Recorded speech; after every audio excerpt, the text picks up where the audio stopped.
Bonjour à toutes et à tous. Aujourd'hui, troisième numéro de ce podcast d'Armosa où je reçois une personnalité, un partenaire, Aurélien Ladune, que je vais laisser se présenter. Bonjour à tous, bonjour Jérémy. Salut. Comme tu l'as annoncé, Aurélien Ladune, je fais partie de la société Syngenta depuis maintenant 2 ans et 4-5 mois, Ok. sur la partie pest control, où du coup je travaille avec Armosa et d'autres distributeurs en France. Quand tu dis que tu travailles avec les distributeurs, avec les Armosa, etc., c'est que les distributeurs, c'est tes clients. Toi, tes clients, c'est pas le client final, c'est le client, c'est le distributeur. Ouais, okay. Les distributeurs qui vendent eux à aux clients finaux, les applicateurs. Et Syngenta, tu parlais de la partie pest control, d'autres activités chez Syngenta? Chez Syngenta, oui, Syngenta, la partie pest control, c'est très petit pour Syngenta. Okay. La grosse partie de Syngenta, c'est vraiment le métier d'agricole, protection des plantes, protection des cultures. Okay. Après, on a une grosse activité sur les semences. En gros, sur certains continents, une tomate sur 3, c'est des tomates, enfin c'est des graines issues de la production de Syngenta. Toi, je t'occupe pas de ça en France. Non, du tout. Okay. En fait, chez Syngenta, on a vraiment beaucoup on a beaucoup de monde. Dans le monde, on doit être entre 50 et 60 000 personnes. Ah oui, ok, c'est énorme. Sur plus de 100 continents, enfin 100 pays. Ouais. Et du coup, voilà, nous en pest control sur la France, on n'est que 2. Ah ouais, avec Gilles et moi-même. Les 2 Gaulois. C'est ça, on va au front. Et c'est pour ça qu'on s'appuie aussi sur des réseaux de distribution, parce que 2 commerciaux pour aller voir plus de 1000 applicateurs sur le terrain, c'est pas possible. Et cette structure là où vous êtes que 2 en France, il y a d'autres pays où ils sont beaucoup plus? Ou est-ce que le système est un peu différent peut-être, non? Alors, il y a des systèmes qui sont différents par exemple en UK. Là-bas, en fait, on va travailler qu'avec un seul grossiste. D'accord. Là, ça commence peut-être un petit peu à changer. Ouais. Mais avant, c'était ça, Syngenta. On travaillait qu'avec un seul grossiste qui après revendait des distributeurs et après aux applicateurs. Mais du coup, un grossiste qui est spécialisé dans son secteur d'activité ou pas forcément? Si, dans son secteur d'activité. Okay. Ouais. Genre, je vais pas dire un Armosa qui a une distribution, mais je veux dire, c'est genre, t'aurais que Armosa ou un de nos confrères ou quelque chose comme ça. Ouais, alors après, ici, sur la partie 3D, du coup, il n'y a pas le grossiste qu'on identifie sur d'autres marchés. Okay. En fait, en Angleterre, c'est, je sais pas si on peut citer, mais c'est ICL. Ok, d'accord. Vendeur d'engrais. Du coup, nous, sur tout ce qui est turf, donc les gazons sportifs, l'ornement, etc. En fait, c'est du fongicide, de l'herbicide, etc. Ouais. Et donc, en fait, vu qu'ils vendent les engrais, les semences, ils peuvent, on leur donne la gamme sur les produits phyto. Parce que tu disais en France, vous êtes 2. Oui. Il y a toi et Gilles, c'est ça? Sur la partie 3D. Sur la partie 3D. Après, en France, Syngenta, on est, je sais pas, entre 800 et 1000 salariés peut-être. Okay. Ouais, parce que nous, les visages qu'on connaît, c'est Gilles et toi. Voilà. Un petit bisou à Gilles. Après, salut Gilles. Non, après, voilà, dans mon équipe, enfin, dans notre équipe, on est 10. D'accord. Où là, on est sur la partie espace vert, protection des plantes, protection c'est tout le métier qui va pas, comment dire, c'est tout le métier, tout ce qui se mange pas en fait. C'est juste embellir les villes. Ok, d'accord. Et s'assurer de la santé du public. Okay. Et en fait, là-dessus, on n'est que 10 en France, où du coup, il y a 2 personnes sur la partie gazon, sport, les gazons sportifs, les terrains de foot, les terrains de rugby, etc., etc. Après, il y en a qui sont aussi sur la protection des serres, toutes les cultures de fleurs, etc. C'est très large. Ouais. Voilà. Et après, voilà, les protections des arbres avec les phéromones, et puis nous.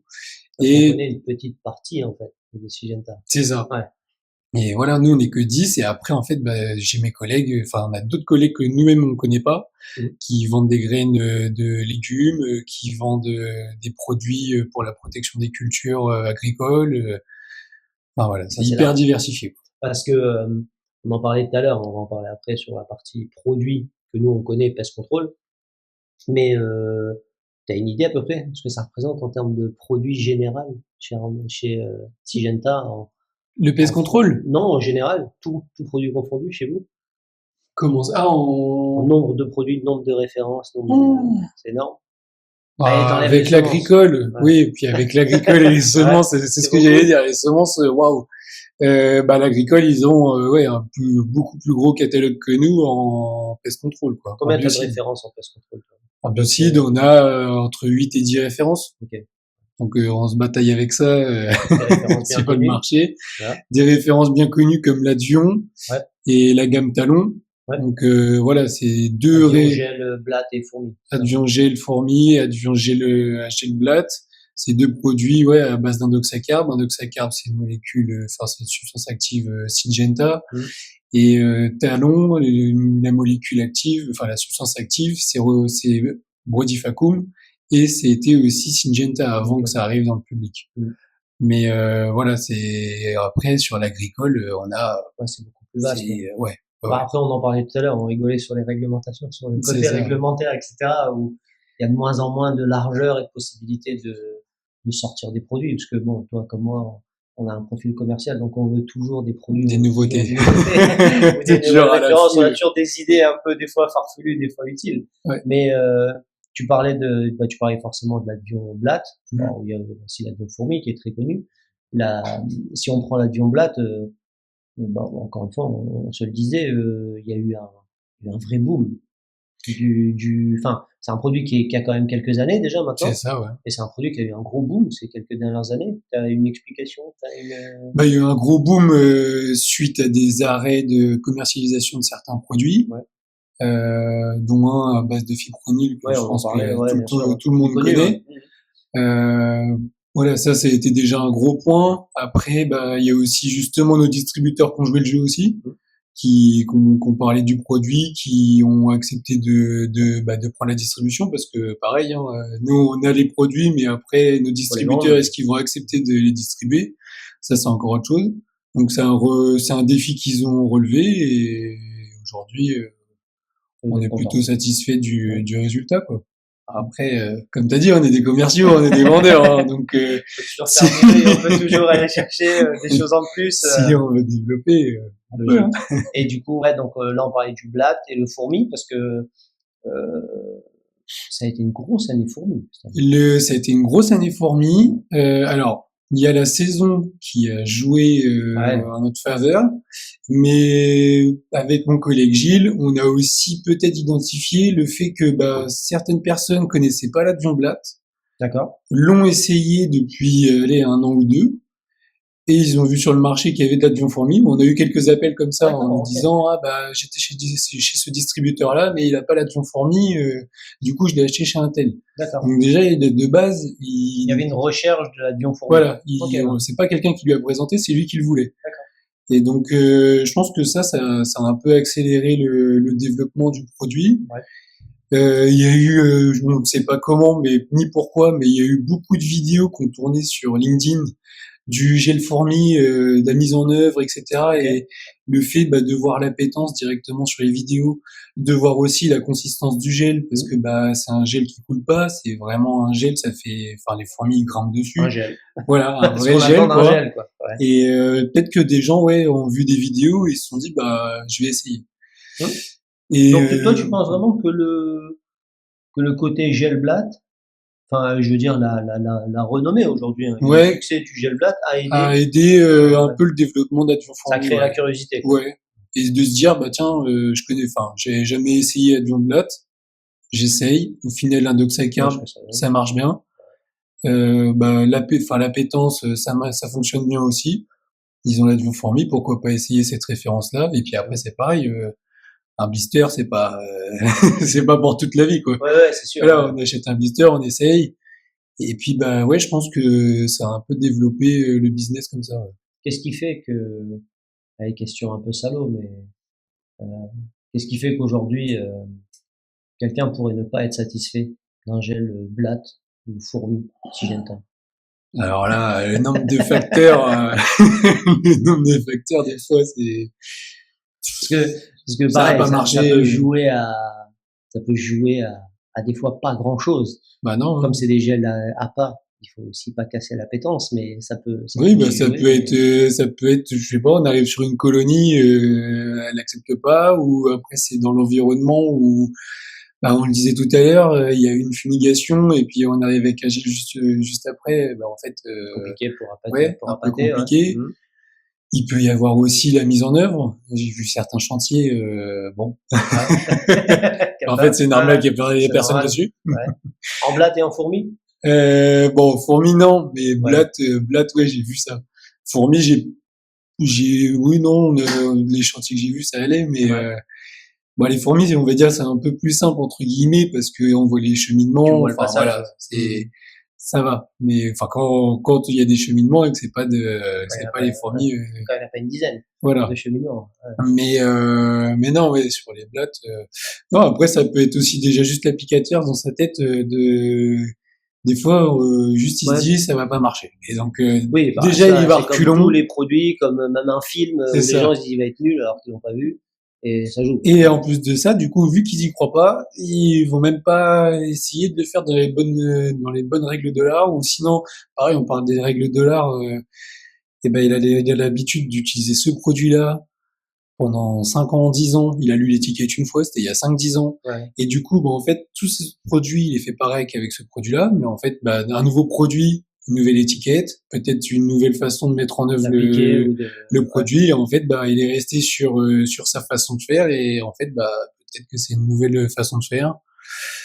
On parlait Le de la stockage. partie, tu vois, alors, au labo, on parlait avec Aurélien qui gère le labo sur la partie gel, justement, et produits en général, les variations de température, l'été. Bah ouais, c'est ce que j'allais dire. Parce que si tu regardes bien, nous on avait fait une analyse, tu vas prendre, allez, une vingtaine ou une trentaine de plaintes sur du gel qui fonctionne pas, que ce soit le gel de Pierre, Paul ou Jacques. Ah, oui, oui. T'as 90% de ces plaintes, elles viennent l'été. Avant ou après, tu vas prendre avant, ouais, tu vas prendre ça entre les canicules ou pendant les canicules, ou alors après. ou après. Ou après, parce que la chaleur est déjà passée et ça a Et ça, déjà... c'est dur, ça. Enfin, c'est dur à faire comprendre. C'est dur à faire comprendre alors qu'en fait, tout le monde l'utilise tous les jours. Ouais. Il y a personne qui achète son pot de Nutella et qui laisse dans sa voiture, parce que tout le monde se souvient d'une vidéo sur YouTube où il y avait le pot de Nutella sur le tableau de bord, et après on a vu toutes les strates de Est-ce du que ça Nutella. serait pas une bonne vidéo à faire, de laisser un tube sur On pourrait faire, ouais. Ça peut être... Parce que j'avais oublié cette vidéo Nutella. Ouais. C'est vrai que maintenant que tu le dis. On pourrait peut-être le faire l'année prochaine. Faut tenir au défi. Ou sinon, on fait un voyage là, en cette fin d'année, mais il y a Parasité qui arrive. Ouais, c'est un petit peu tard. Ou alors, faut aller dans les îles pour aller chercher de la chaleur. Mais oui, ça pourrait être intéressant à faire. Mais bon challenge. Ouais. On va travailler la question. L'année prochaine. Mais moi, je l'ai fait chez moi. On dit toujours... nous, on dit, voilà, il faut stocker comme ci, il faut stocker comme ça. On fait la police à droite à gauche. Mais j'ai été le premier, en fait, à faire l'erreur. Ouais. L'avion Blatt, l'avion fourmi, c'est resté dans ma voiture, dans mon sac, dans n'importe où. Et en fait, bah, ça a pris le chaud, le froid, le chaud, le froid. L'avion Blatt, pas grand chose. Ouais. Même derrière, quand je l'ai remis en termes d'efficacité, même, à température ambiante, je dis bien, ça c'est revenu en fait, et la composition ça allait. Oui, parce que t'as aussi une variation du composant. C'est ça. Mais parce que je pense que tous les composants de l'avion Blatt font à peu près le même poids peut-être. Enfin, je suis pas scientifique, mais en gros ça allait. Et même il n'y a pas eu de différence de strate ou quoi. Alors que par contre l'avion fourmi, je l'ai vu l'année dernière. Ouais. J'ai appuyé et en fait, bah, le gel, vu qu'il a fait chaud, froid, chaud, froid, chaud, froid, en fait, bah, le pourcentage d'eau qu'il y a dans de l'avion fourmi Et bah quand j'ai enlevé le bouchon, le premier poussoir, bah c'était ultra liquide. Ah, ça a coulé, ok. Ouais. Mais parce que du coup, il y a eu ça a vraiment fait comme l'huile avec de l'eau, quoi. Ouais, ok, ouais, il y a eu une séparation à un Il moment à y a l'eau qui est l'intérieur. arrivée tout en haut et en fait la partie un peu gel consistante, c'était en bas. Donc, important de Enfin, bien stocker ces produits. ouais. Et pas Il les y a laisser 2 ans, déborder. Parasité, qu'on avait fait des petites glacières avec Ouais, c'est vrai, c'est vrai. le petit bloc de congélation là, mais c'était pour Il sensibiliser a tout le peut-être monde servi pour justement autre chose. là-dessus. Il a peut-être servi à l'été pour stocker deux, Peut-être, trois autre peut-être. chose, mais Après, c'est ce pas. qu'on avait dit. On avait dit on les fait, c'est pour les produits de Mais au base. moins, il y a une solution. Après, voilà. Et puis c'était moyen un peu d'interpeller les gens et de dire Non, mais c'est pourquoi on a important. fait C'est ça. important parce qu'en plus, là, on parle des gels, mais c'est le même principe sur les insecticides liquides. Ça peut être le même principe aussi Mmh. sur les rodenticides, parce que tu vas avoir des rodenticides La avec des pâte. variations de température, la Mmh, pâte, mmh. ou même des blocs qui peuvent un peu plus Oui couler, un aussi. peu Ouais. plus sécher, devenir un peu plus cassants. Mmh. Ouais, Après les aérosols, c'est pareil. Hein. tout. Enfin, Mais en c'est fait, encore pire les tout aérosols. produit. Les Mais une aérosols, ça question. peut être même dangereux. Un gel qui fait chaud-froid, il devient liquide. Ça va aller. Ça, Pire des cas, c'est même pour toi, quoi. C'est juste toi, ton porte-monnaie où ça fait un ouais. peu chier. Bah, tu t'as acheté un truc pour rien, Mais quoi. derrière, aérosol, s'il commence à atteindre je sais pas, Ouais, ça peut devenir dangereux, hein. vos C'est pareil. aérosols, mais bon, 50, 60 degrés, peut-être qu'à un moment, Bah, t'as un risque. Là, tu commences ça peut être clairement à un risque. tendu et il faut bien le savoir aussi, c'est que, bah, l'été, il fait peut-être 30 dehors, mais la voiture, si elle est Ah blanche ouais, ou ouais, noire, ça va monter c'est un à four. 40, 50, 60 Ouais. degrés dedans. Et voilà, quoi. J'ai dit, j'avais une question parce que est-ce que sur vos produits, c'est écrit? Le stockage, Ouais, c'est écrit sur l'AMM. ouais, Si c'est écrit sur l'AMM, normalement, ça doit être écrit sur notre étiquette. ok. Je te pose la question parce que je me pose la question chez nous aussi, en fait. Je sais que chez nous, on a aussi plein de produits où c'est écrit sur la MM, où ça va être écrit sur Ouais. la FDS, mais ça va pas être écrit forcément sur l'étiquette.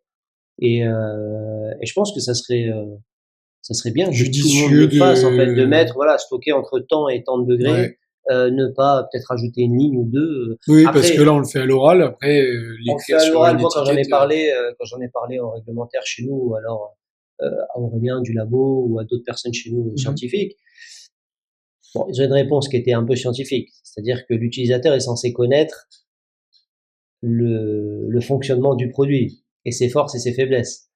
Ouais, et puis oui. Donc quand je leur dis il faut mettre ça dessus, ils me disent bah ouais, mais étant donné que c'est des professionnels qui sont censés savoir utiliser ça, on n'est pas. Ça, et puis bah après c'est toujours Ouais. pareil, lire la MM, lire la FDS, Ouais. Donc on va déjà conseiller et par voilà, demander aux gens de lire les FDS et les AMM, voilà, c'est et les ça. fiches techniques aussi, parce qu'on peut écrire aussi plein d'informations Oui, intéressantes sur les fiches il y a techniques. de ça Je sais que aussi. vous avez des dépliants qui sont assez balèzes. Vous avez aussi des descriptifs sur le site, j'ai vu, qui étaient assez grands. Donc Oui, oui, ça peut être. après, vraiment la bible d'un applicateur, normalement, c'est la MM. C'est la AMM, ouais. C'est la MM, la FDS, on en parlait tout à l'heure, Ouais, ouais, la les FDS, c'est important. EPI, voilà, des EPI, c'est pas écrit sur toutes les fiches techniques, alors que sur une FDS, au moins, il y a une fiche technique. Ouais, ouais, ouais, mais je suis d'accord, ouais, ouais. C'est quelqu'un de chez nous qui rédige la fiche technique, alors que les FDS, au moins, c'est carré, c'est réglementaire, T'as pas le choix. c'est, Tu peux pas écrire ce que tu ouais, veux. Tu voilà. peux pas dicter le. Donc bon. Tu me parlais du coup des produits, bah, de la gamme Adion, tu parlais de Talon. Euh, bon, la gamme Syngenta aujourd'hui elle est plutôt bien installée en France, en pest control. Plutôt, Ouais. oui. Installée chez petit, moyen, gros, un Oui. peu chez tout le Ouais, monde. ouais. C'est parce que tu as des produits aujourd'hui qui sont quand même, que ce soit vous, vos concurrents ou même chez nous, hein, tu as des produits qui des fois sont réservés ou principalement utilisés par peut-être des grosses compagnies Mmh. ou alors d'autres qui vont être utilisés principalement par les petites et auto-entrepreneurs. Vous, c'est plutôt un peu partout, Un peu un partout. peu chez tout le monde. Comment, comment tu vois la gamme Syngenta aujourd'hui par rapport à vos concurrents, vos confrères, vos concurrents? Je sais pas comment tu les vois, toi. En confrères, en concurrents? Ouais, confrères, ouais. Concurrent, C'est trop violent? c'est trop Ouais. violent. Ça Confrères fait et vraiment concurrents? comme on se parle, enfin, si on se parlait pas. Ouais, Alors que, bon, bah, des confrères, ouais. chez Prozone ou ailleurs, on se dit bonjour, on parle, on voit comment ça se passe aussi chez l'un, chez l'autre. Enfin, ça permet aussi de savoir et, d'échanger, quoi. Même à l'UPJ, la dernière fois, j'ai vu un petit peu tout le monde. Non, c'est Donc des j'ai, confrères. Donc, si tu me dis confrère, j'ai une question Et on piège. peut s'aider aussi. Si tu me dis confrère, j'ai une question piège. Allez. Tu peux ne pas répondre si tu veux. Voilà. Je la poserai systématiquement aux personnes. Est-ce qu'il y a un produit chez tes confrères que tu trouves bien? Et que tu te dis, oh bien, oui, l'avoir celui-là dans la gamme. Mmh. Si tu m'avais dit Bah, concurrent, je t'aurais pas posé la question. ah Tu ouais. m'aurais dit pas, non. Mais est-ce qu'il y a un produit, je sais pas, chez un confrère, ou même chez un distributeur, chez un de tes clients, où tu te dis, tiens, un bon produit, ça, j'aurais bien voulu l'avoir à la gamme. Bah, des produits, ouais, ça peut être, aujourd'hui, le beau produit que je vois et que, bah, j'aimerais bien, c'est par exemple, le Kaotrine. Ok, ouais. C'est lequel? Partix? Ouais. Ok, ouais. Pourquoi? Parce que aujourd'hui, chez Syngenta, on a que des gels Ok. sur les nuisibles, tu vois. On a que gel ou En granulé France, APA aussi. ça qui est étonnant, Oui. c'est que vous avez des très bons insecticides liquides Aux dans d'autres US, parties du monde, aux mais en France, US, non. Ah, non, réglementation. d'accord.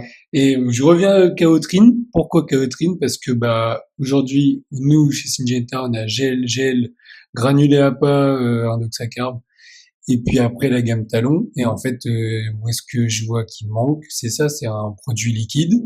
Et en plus de ça, le petit truc en plus que ce produit a, c'est que bah c'est une AMM. Mhm.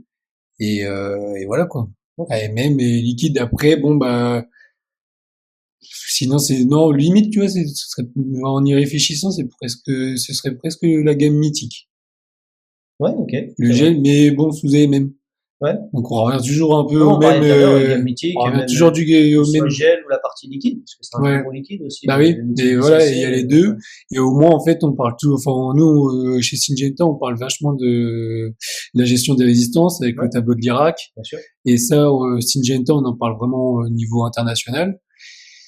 Et bon bah Ça a du sens. ouais c'est ça, et il y a quelques substances actives, bah il y a des résistances qui arrivent de Ouais, plus en bien plus, sûr. et peut-être que le mythique, peut-être Ouais, c'est que intéressant. sur une gamme qui est un peu moins C'est bien. Merci pour ta franchise. On verra si lors de prochains podcasts, il y a des gens qui nous diront le produit que j'aurais souhaité, c'est l'avion ou Hmm. un autre produit du genre. Euh, du coup, tu m'as parlé de la concurrence, de la gamme Avion, tu m'as parlé un petit peu de Syngenta. On va parler un peu de toi, Ok. Aurélien Lavigne. Voilà. Comment on arrive chez Syngenta à ton poste? C'est quoi le parcours? Alors C'est quoi ton parcours professionnel? Je sais pas. soit on arrive comme on va dire tout le monde, Ouais. normalement chez Syngenta, arrivé par la grande porte et un diplôme d'ingénieur, je crois, Ok. de base. Mhm. Soit t'arrives comme moi par la par la petite porte, le petit trou de souris justement. Tu vois, c'est Ouais. le thème. On est bien. T'es bien placé dans le pest Le, control, au moins. Voilà. Ouais. le petit trou de souris où chez Syngenta, on arrive chez un des leaders mondial du produit pharmaceutique. Et du coup, en fait, bah pourquoi je suis arrivé chez Syngenta et pourquoi Syngenta m'a accepté, c'est que en fait, bah, aujourd'hui, il y a pas d'école de pest control Non, bah non. en France, quoi. Donc, et quand tu as une gamme comme eux, bah, ils veulent pas la perdre. Et du coup, ils veulent pas perdre le commercial parce qu'à la base, il y en avait qu'un, c'était Mhm. Gilles qui connaissait le métier C'est vrai. en France. Et donc, bah, si Gilles part là, enfin, et il part à la retraite, et je lui souhaite qu'il On lui parte à la souhaite, retraite tous, correctement. bien sûr, hein. Donc, en fait, s'il part, Ouais. il y a plus personne pour gérer. Tu faisais quoi avant Syngenta? Et du coup, avant Syngenta, j'étais dans la distribution, espace D'accord. vert. Et avant ça, j'étais apprenti paysagiste. D'accord. Ok. Donc, C'est pas loin quand même. c'est dans le même. On est toujours Voilà, c'est pas dans le pest control pur, mais t'es dans c'est ça. Je ouais. vois une copro, tu vois. J'étais dans le jardin. Ok. Ouais, Je suis ok. monté dans l'escalier. Ok. Ouais, C'est ça. parce que t'étais déjà forcément en contact, pas avec les mêmes nuisibles, mais il y avait Non, aussi du nuisible du du jardin. nuisible. Donc, Alors après, ouais. c'est pas ça qu'on traitait. C'est pas C'était, ça qu'on traite le plus en non. espace vert, surtout. C'est le végétal? En espace vert, c'est Entretien du végétal, maintenant c'est enfin, je sais beaucoup pas de ça. création. Ouais, ok. L'entretien, tailler des haies, tondre des pelouses, ça passionne pas grand monde là-dessus, sauf après les terrains de sport où là c'est hyper spécifique, où derrière t'as les engrais, t'as tout ça, t'as des terrains hybrides, t'as des super terrains, t'as des super pelouses. Ouais, Enfin, bah ouais. là voilà, c'est sympa. Après quand c'est la pelouse d'une copro, il y a rien de fantastique, tu vois. Donc du coup, ce qui intéresse le plus dans le paysage, c'est vraiment la création de jardin, la création d'espace. Où là, bah, tu vas aménager ton truc et tu vas vendre, enfin, déjà aménager le truc quand j'étais paysagiste et après vendre quand j'étais dans la distribution où là, bah, je me faisais plaisir en même temps en disant, bah, attends, ça va bien avec ça va bien avec ça, là, Donc, bah, changement total, quoi. donc, changement total. Mais, enfin, je reste un petit peu dans tous les noms que je côtoyais, parce que bah, Armosa, dans la distribution espace vert, je bossais avec. Alors c'était pas Jérémy Soré, c'était Géry du Mortier. Chez Enview, bah, c'était Olivier Jousse, on voyait. Chez BSF, on voyait plus personne à la fin, je crois. Ouais. Mais voilà quoi, on voyait un peu du monde à droite à gauche. T'es passé un peu de l'autre côté de la barrière. De l'autre côté de la barrière, ouais. Okay. C'est marrant parce qu'on est beaucoup comme ça. J'avais Rémi de Stan la semaine dernière, oui, et qui disait pareil, qui lui va passer du côté où il a travaillé dans un logiciel sur la partie logicielle, puis après qui passe une barrière qui devient son logiciel en fait. Et il y a beaucoup de gens, je veux dire, bah regarde, moi j'ai fait pest control, applicateur, en plus j'ai fait de la formation, après je fais de la distribution. T'as beaucoup de gens comme ça qui switchent. Après, c'est pas un gros changement, toi, du coup. Je reste dans le pest control. Voilà, mais comment t'es arrivé au tout début dans le pest control? Par hasard, comme beaucoup de gens dans le métier. Ouais. Parce que c'est surtout ça. Parce qu'après, ça va. T'étais pest control, easy pest, et après, comme tu dis, il y a pas d'école. Ouais. T'as pas une école du pest control. Et après, voilà, on a déjà discuté avec d'autres personnes sur la partie formation ou sur la partie même chambre syndicale, etc. Où est-ce qu'il serait intéressant d'avoir une école ou pas? J'en sais rien.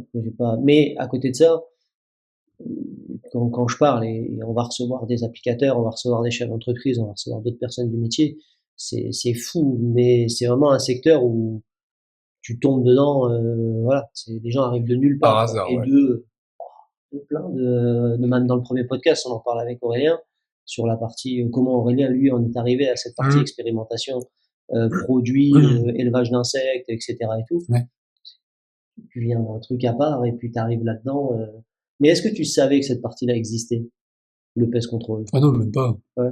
Quand j'ai postulé chez Syngenta pest control, je savais même pas ce que ça voulait dire, presque. Alors, ça va parce que Syngenta, du coup, je connaissais avant sur la partie espace vert où j'ai pu appeler quand même à droite à gauche en disant, j'ai vu ce poste-là, c'est quoi? Explique-moi. Mais j'ai vu un truc management, surtout que nous chez Syngenta on appelle ça PPM, Professional Pest Management.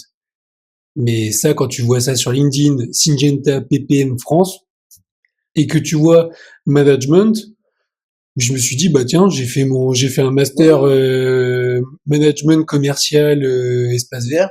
Je dis peut-être que ça peut, je peux tenter. De toute façon, ça peut forcément te coller parce que comme il n'y a pas oui, personne ne va arriver avec un BTS pest control. Non, bah ouais, c'est clair. Écoute, si ça arrive dans 10 ans, 20 ans, 30 ans, tant mieux. Mais tu peux n'arriver que d'un système. Il y a plein de gens qui sont ingénieurs agronomes, ou il y en a qui sont entomologistes, ou une formation entomologiste. Ça t'emmène pas dans le pest control naturellement. Donc t'y viens à un moment, mais t'y es pas dans. Et du coup, tu disais, t'es rentré, c'est un poste que t'as trouvé sur LinkedIn, c'est ça? Oui. Ouais. Justement, c'était une question que j'avais. La partie réseaux sociaux aujourd'hui, parce que c'est pareil, on en parlait sur un autre podcast, mais il y a deux écoles maintenant. Une école qui trouve ça beaucoup moins intéressante, et t'as une école qui se dit que c'est indispensable. Toi, est-ce que ça a été indispensable? Ça l'est moins? Est-ce que ça l'est toujours? Est-ce que tu trouves que ça a changé? Ça a changé, et enfin, ça a changé sur, par exemple, LinkedIn. Enfin, moi déjà avant j'étais, enfin comme beaucoup je pense, c'était Facebook. Après Facebook ça a chuté. Après du coup bah tu te recycles sur Snapchat, Instagram. Ouais, enfin, déjà, c'est être en lien avec tes copains, déjà. Bah, à la base. À la base. Du réseau. Et après, il y a eu LinkedIn qui est arrivé en mode professionnel. Enfin, pour réseau professionnel. Pour toi, imaginons, on se met à la place de nos clients. Un Oui. professionnel du pest control. Il a intérêt ou pas d'y être? Sur LinkedIn? Ouais. Sur LinkedIn, oui, parce qu'aujourd'hui, c'est ce que nous, on a expliqué à nos clients des dom-toms, où on a expliqué que bah les dom-toms, ils sont pas trop comme ça, hein, ils sont pas trop dessus. Okay. On a dit, mais si vous voulez avoir quelques infos, quelques petites nouveautés ou autres, en fait, en France, en métropole, il y a beaucoup d'applicateurs qui sont présents sur LinkedIn. Alors après, il y a peut-être d'autres réseaux, mais c'est vrai que sur LinkedIn, alors après, on voit souvent les mêmes têtes maintenant, en fait. Mais on voit les mêmes têtes parce que c'est souvent les mêmes qui parlent. Ouais. Mais bon, après, je pense aussi des réseaux. Je pense qu'il y en a aussi qui sont, c'est sûr même qu'il y en a qui sont là en sous-marin. Il n'y a pas de j'aime, il n'y a pas de commentaires. Ouais. Non, mais comme tu dis, mais ils s'informent, quoi. Si un PCO vient dessus, uniquement pour avoir de l'information, c'est une bonne utilisation. Oui. Ouais.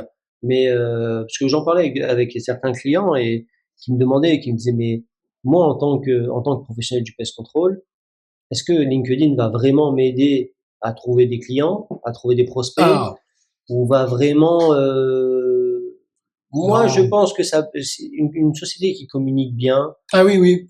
Avec un bon rythme, avec une com bien.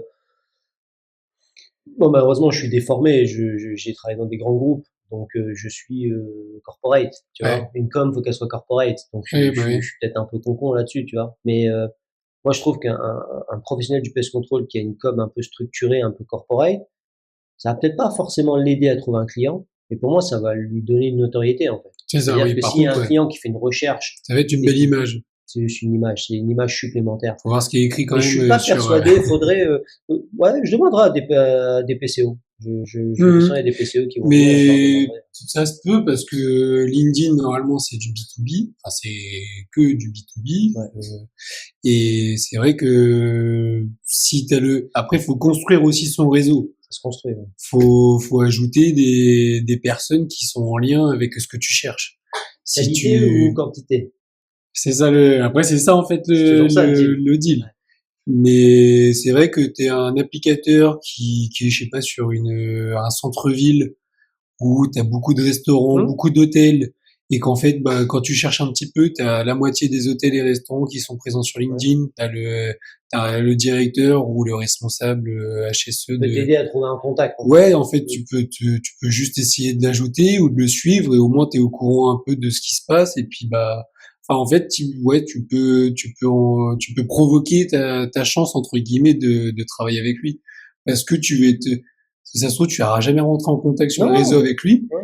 Mais peut-être que lui, ce directeur-là, ou l'assistante, ou je ne sais quoi, il va repartager un truc comme quoi il y a une soirée, réseautage ce soir-là, dans ce restaurant-là. Et en fait, tu y vas et tu vas voir tous les restaurateurs de ta ville. Et comment s'en servir. Ouais. C'est la bonne utilisation. Et c'est pas de regarder, ouais, des trucs, enfin, c'est pas comme Instagram ou TikTok où tu slides, mais ils ont essayé, hein, j'ai vu que ça avait essayé, LinkedIn avec des vidéos, ce genre de choses, etc. Ah oui, ça prend pas encore, mais ça va claquer des doigts. Ouais, peut-être. Mais déjà là, LinkedIn, ça a vachement changé. Pendant un moment, c'était très pro, et des fois, il y en a, on voit des photos de vacances, bon, c'était pas la base du réseau. Comme l'utilisation de beaucoup de réseaux sociaux, notre profession à nous, ou quand tu vas parler avec certaines personnes du marketing, certaines personnes de la com, pas forcément de notre métier, hein, mais en général, qui vont te dire il n'y a pas de mauvaise pub, il n'y a pas de mauvaise com, il n'y a pas de mauvais truc. Tu penses que c'est valable dans notre secteur d'activité ou pas? Non. Non, parce que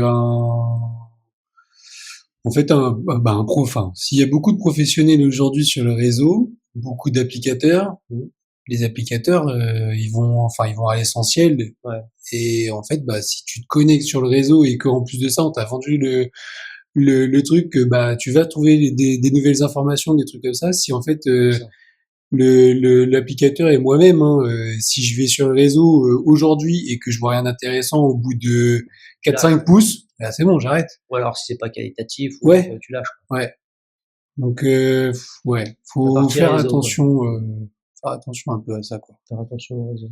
Je le pense, hein. Après, Non, mais c'est un point de vue. parce qu'en plus de ça, ouais, tu vois, au niveau communication, newsletter, y a plus personne qui ouvre des newsletters. Bah, le truc, c'est que t'es tellement noyé sur la newsletter que aujourd'hui, tu sais même plus si c'est une vraie, une fausse, une arnaque ou pas. Ouais. Enfin, t'en reçois plein. Là, Parasitech, on a été harcelé de mails je vends un fichier prospect de contact ou quoi. On a eu les mêmes. Et en fait, même à un moment, tu reçois un mail de l'organisateur, du coup, tu sais même plus si tu dois l'ouvrir, quoi. Ouais, bah, de toute façon, malheureusement, la problématique aujourd'hui des newsletters, c'est que tu fais des fois sauter des mails importants dans tout ça, et tu fais plus gaffe. Bah, vous, avec vos tarifs, des fois, ça doit vous arriver. Ah, je te l'ai envoyé? Ah, bah non, pas vu. Ah, bah, j'ai supprimé tous les indésirables ou j'ouvre jamais ma boîte indésirable. Ou enfin... même, t'as des contacts réguliers ou des fois, le nom de l'adresse mail ou alors ce genre de choses, tu fais pas gaffe, ou l'intitulé du mail. On en parlait la semaine dernière aussi avec Stan, sur la partie IA aussi. Aujourd'hui, toutes les rédactions en IA qui sont faites via soit des community managers ou les gens qui sont un peu saoulantes, en fait, tu regardes même plus. Tu parlais des réseaux, la plupart des posts LinkedIn sont rédigés avec une IA, avec les mêmes trucs, les mêmes phrases, les mêmes emojis, les mêmes paragraphes. Parce qu'à un moment, tu lis plus, quoi. T'es un peu saoulé. Donc, non, c'est pour ça que je te posais la question sur l'IA, sur les réseaux sociaux, parce que ça m'intéressait d'avoir ton avis. Aurélien, on arrive sur la fin. Ah, j'avais une petite question pour toi. Vas-y, je t'en prie. Et c'est ma directrice, tu vois, qui m'avait missionné, et peut-être que tu pourrais répondre là. Qu'est-ce que un distributeur comme Armoza attend d'un fabricant comme Syngenta? La réponse, ça va pas te Non, mais qu'est-ce qu'on attend? Mais ce qu'on j'ai envie de te dire, on attend la relation qu'on a régulièrement, en fait. C'est-à-dire de la transparence. On attend que si on vous file un prévisionnel, vous arrivez à suivre derrière. On attend du stock. Voilà. Pas forcément des prix, parce que beaucoup nous parlent prix des fois. On parle jamais prix, j'ai l'impression, entre nous. Pour le coup. Une fois en fin d'année, mais c'est même pas parler, c'est on se t'envoie. C'est même pas un facteur, en fait, c'est de savoir, c'est une jauge. Non, qu'est-ce qu'on attend? C'est ça, c'est de la disponibilité, c'est, j'ai envie de te dire, de l'accompagnement, ouais et non. On est censé être grand, on est censé, c'est-à-dire qu'on a quand même une responsabilité, nous, en tant que distributeur. Je veux dire, à partir du moment où vous avez votre responsabilité, où vous nous donnez vous nous confiez quand même des produits. C'est-à-dire, vous pourriez très bien vous structurer. Aujourd'hui, tu disais, Syngenta, c'est immense. Vous pourriez très bien vous structurer et faire la distribution vous-même. Aujourd'hui, c'est bien, hein, vous prenez la décision de donner à distributeur. Donc, nous, on a la responsabilité de pas faire les cons aussi avec vos produits. Donc, et ça veut dire qu'on a aussi la responsabilité de les maîtriser. Donc, ça veut dire de maîtriser l'application, de maîtriser le stockage, de maîtriser un peu la chimie. Je veux dire, moi, je demande pas à tous les commerciaux d'être chimistes, mais je leur demande de s'intéresser à la chimie de base, quoi. C'est-à-dire, c'est quoi un gel? Je parlais tout à l'heure du gel fourmi. C'est quoi la différence entre un gel et un sirop? Parce que c'est deux solutions aujourd'hui qui sont disponibles sur le marché fourmi. Les deux sont utiles, les deux sont intéressants. Complètement. Mais c'est pas la même chose. Si tu prends un sirop, tu dis cool, c'est normal. C'est un sirop. Ouais. Donc voilà. Non, ce qu'on attend, c'est pas grand chose. C'est de la transparence, c'est de la simplicité, on se prend pas la tête, on est là pour bosser, on n'est pas là pour, non, je sais pas. Après, rien de plus. Voilà. Ok. Donc pas forcément d'efforts supplémentaires à fournir, une continuité là-dedans. Parasitech approche, le podcast sera diffusé, peut-être un chouïa après, peut-être une semaine ou deux après. Il y a une nouveauté que du coup on aura découvert d'ici là ou pas? Ou vous êtes sur la continuité de vos solutions actuelles? Pas de grandes nouveautés. Toujours pas de nouveautés. Voilà. C'est des petites choses à droite à gauche, après rien de transcendant. Qu'est-ce qu'on te souhaite pour l'année prochaine? Qu'on soit toujours là, que tout le monde soit là, et que on ait toujours des produits, hein, parce que la partie réglementaire devient compliquée. Ça part de plus en plus. On est tous concernés, mais je ferai, maintenant que tu dis ça, je pensais, je ferai venir Fabio. qui est notre responsable réglementaire. Oui, Face control, ça peut être intéressant de faire partager à tout le monde parce que toi comme moi, on a affaire à un service réglementaire, mais les applicateurs et autres personnes n'ont pas toujours affaire Eh ben, écoute, avec des services réglementaires. Et comme ça, je rajouterai Fabio dans un prochain épisode. Voilà. Écoute, Aurélien, merci beaucoup. Merci à toi. D'avoir participé. Et puis, de toute façon, on continue. Les gens peuvent te retrouver sur les réseaux. Ils peuvent me retrouver sur les réseaux, sur le site internet Syngenta-Pro.